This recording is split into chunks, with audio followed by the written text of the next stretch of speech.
Imagine sitting in a classroom, quite like the one you're in right now, and you're ready to attend to one of your many daily lectures. You get your paper and pencil out right on your desk and you're ready to take notes. But then you remember that you have to go get groceries later. What was the list? You need apples, oranges, soda. Oh, and don't forget the chips and queso. You'll need that for your party later. The party's gonna be so much fun. You'll get to see all your friends. Oh, and you'll get to see Nick as well. He's such an old friend. He makes amazing cookies. All of a sudden, you look around and everyone's starting to pack up and leave. You realize you just missed the entire lecture because you were thinking about food. Nice going. I'm sure some of you can relate to this specific situation playing out, and some of you are probably zoned out right now as well. So this particular situation is what it's like to have ADHD, except for with someone who has ADHD might experience this a lot more often. I myself have been diagnosed at 7 years old with ADHD, and I definitely can say that I've zoned out many times. So today I will be informing you all of the background of ADHD, how it affects people in general, and how it can be kind of misdiagnosed or overdiagnosed. So knowing some of what happened with the past of ADHD before I dive into this topic might help with understanding what it is. But first, what is ADHD? This is according to Kids Health. ADHD, otherwise known as Attention Deficit Hyperactivity Disorder, is a medical condition in which it disrupts a person's brain development, which affects the person's ability to sit still, to pay attention, and their self-control. There's also another term along with ADHD, such as ADD, which is basically the same thing except for it doesn't have a hyperactive part, or as some people would like to call fidgets. So ADHD was first discovered in 1798 as a fidgeting problem.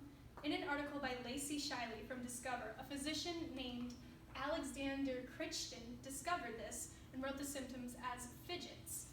So basically, when they found this out back then, they didn't really realize that these fidgeting and not sitting still was directly related to the brain. They thought it was just a physical thing. But then they found out in the 1930s and 40s that it was linked to the brain, and that instead of it being a physical disability, it was a learning one instead.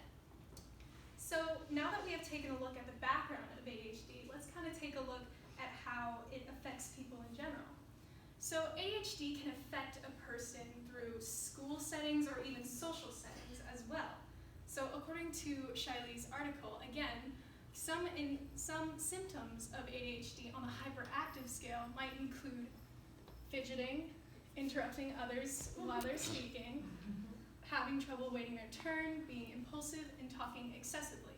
And then on the other side of the spectrum, on inattentive ADHD, some symptoms might include trouble paying attention, trouble listening, having bad organizational skills, being distracted often, avoiding tasks that seem too difficult, losing things, and oftentimes forgetting a lot of things as well. So when I was first looking up ADHD symptoms for this assignment, I felt really called out because all of these symptoms, almost all of them, pertain to me, which I just thought was kind of funny. But this is how people deal with ADHD in specific situations, whether it be school or hanging out with friends as well. So ADHD in school might be a little difficult for some because focusing might be hard, and also keeping up with assignments might be a little difficult, and oftentimes people are disruptive in class. When I was in elementary school and I wasn't quite yet diagnosed with ADHD, I would talk all the time in my class, and my teacher would always get me in trouble for it. So ADHD in social settings, however, is not as difficult, but still can be a little bit of a bad time, especially since oftentimes people are impatient with their friends. They might interrupt you often. They might be forgetful of specific dates or times, and they might not pay attention well to stories or anything else. Now, I'm not trying to tell you this to tell you that everyone with ADHD are jerks, because I swear they're not. We're trying our best, but sometimes we can be a little fun too.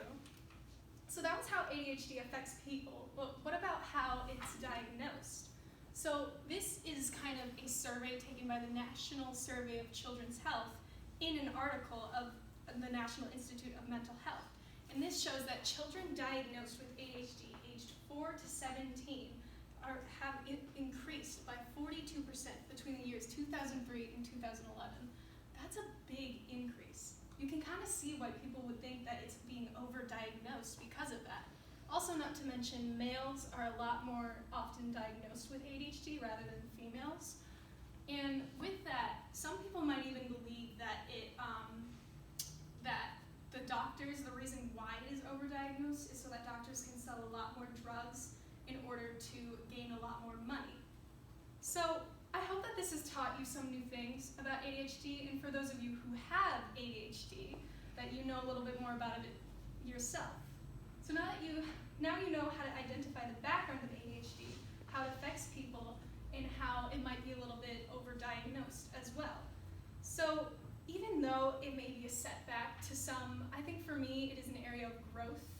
And I've struggled with ADHD for a long time, but learning how to work through it and push through it instead of pushing it away is a lot better, I think. So ADHD might be a